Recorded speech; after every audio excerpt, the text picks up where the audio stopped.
आपको बताएंगे काकोरी कांड के महानायक बिस्मिल की कुछ अनसुनी बातें जो कभी इतिहास के पन्नों में दर्ज नहीं हो पाई।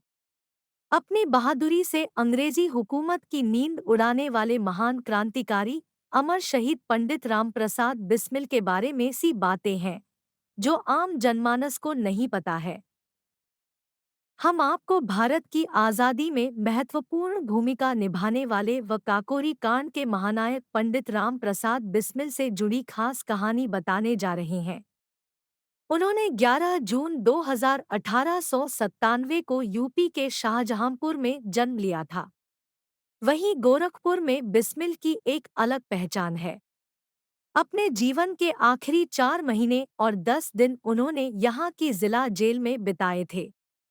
यह वक्त उनके आध्यात्मिक सफर का भी अंतिम पड़ाव था।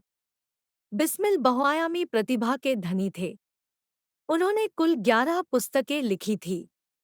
वे इन पुस्तकों को स्टॉल लगाकर खुद भी बेचते थे।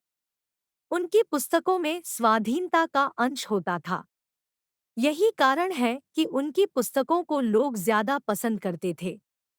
बहुत कम ही लोग जानते होंगे कि उन्होंने क्रांतिकारी बनने के बाद पहली बंदूक उन्होंने अपनी किताब की बिक्री से मिले पैसों से ही खरीदी थी और इससे उनके देश को आज़ाद कराने के जुनून का पता चलता है।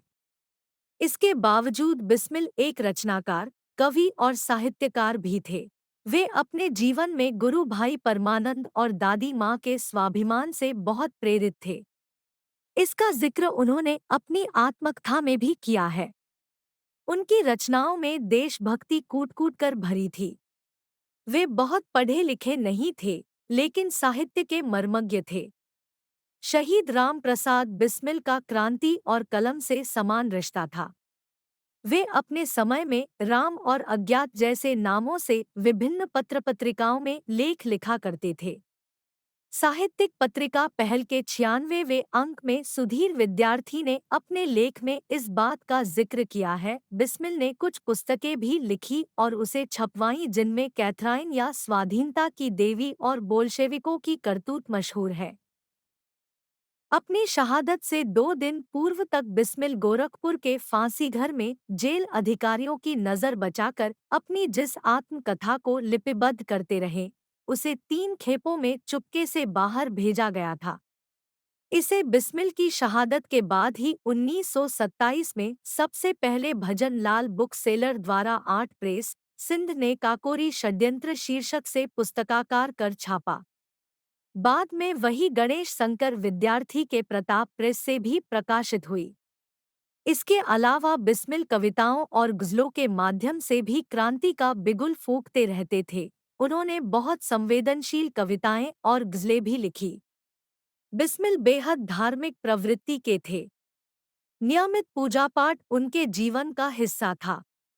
उनका जन्म एकादशी के दिन हुआ था और एकादशी के ही दिन वे बलिदान हुए। यह महज संयोग नहीं था बल्कि उनकी धार्मिक प्रवृत्ति की बड़ी वजह भी थी।